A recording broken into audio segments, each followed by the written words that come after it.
saya Prameswari Adeniki nanti.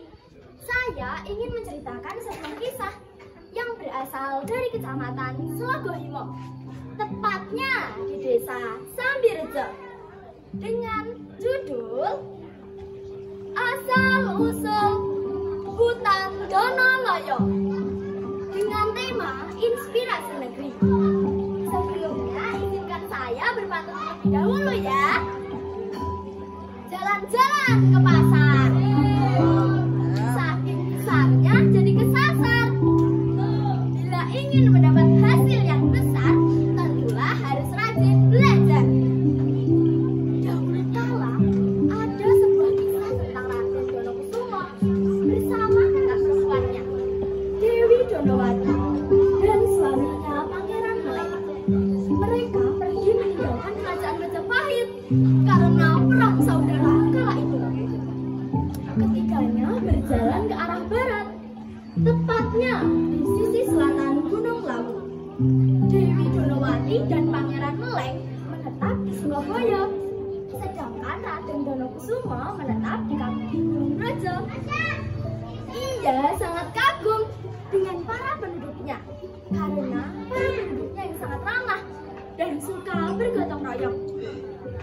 Singkat cerita, Raden Donokusumo mendapat kabar bahwa kakaknya yang telah tinggal di Surabaya memiliki hutan jati yang sangat luas. Beliau berkeinginan untuk meminta bibit jati dan menemui kakak perempuannya yang lama tidak bertemu. Tak. Kula nuwun Mbak Yu. Hatiku Donokusumo, lama kita tidak bertemu. Monggo, silahkan masuk. Bagaimana kabarmu, Di? Pangeran Melek yang kini disebut dengan Ki Ageng Surabaya ikut berbincang-bincang dengan mereka. Raden Donokusumo sangat kagum dengan jati-jati yang dimiliki kakang masnya. Kakang, aku sangat terpukau dengan jati-jatimu. Izinkan aku belajar padamu bagaimana cara menanam dan berikanlah aku bibitnya. Hei, jangankan mengajarimu, memberikan bibit jati dan selai daun pun aku tidak mau. Kakang, Mbok Yudi kasih, kamu jangan pelit seperti itu. Donokusumo itu keluarga kita sendiri. Donowati membujuk. Karena suaminya tetap tidak mau memberikan biji jati, akhirnya dengan sembunyi-sembunyi Dewi Donowati memasukkan 3 biji janggleng atau 3 biji jati ke dalam tongkat adiknya yang terbuat dari bambu baja. Jangan tersinggung dengan kata-kata masmu ya, Di. Biji jati sudah memasukkan ke dalam tongkatmu. Semoga bisa tumbuh di wilayahmu. Raden Donokusumo melanjutkan perjalanan pulangnya dengan harapan biji jati yang dimasukkan ke dalam tongkatnya itu bisa ditanam. Namun tanpa sepengetahuannya, biji jati itu tercecer.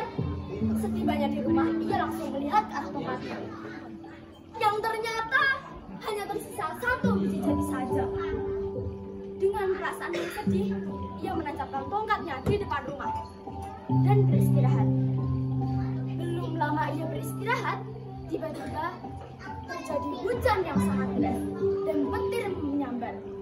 Banyak pepohonan yang tumbang. Karena terkejut, spontan ia berlari ke depan untuk melihat keadaan sekitar.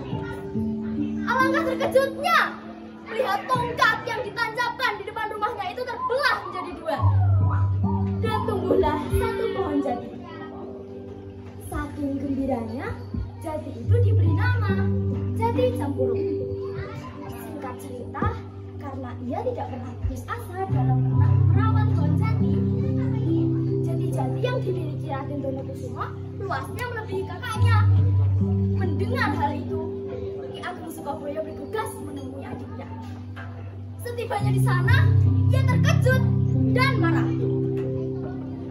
Hei Donokusumo, orang sepertimu mana mungkin bisa menanam jati, kalau tidak dengan mencuri dariku. Sabar Kakang Mas, dengarkan penjelasanku terlebih dahulu. Saya tidak pernah mencuri jati-jati milik Kakang Mas. Jati-jati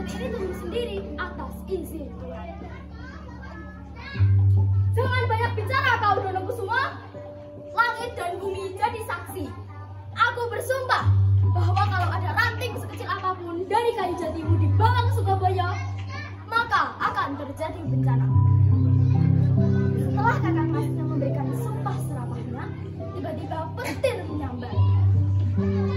Wahai warga-wargaku, tempat ini ku beri nama Hutan Donolaya. Hutan jati yang sangat luas ini kelak akan menjadi pelindung kita dari musibah. Donolaya, Donolaya, teriakan warga sekitar.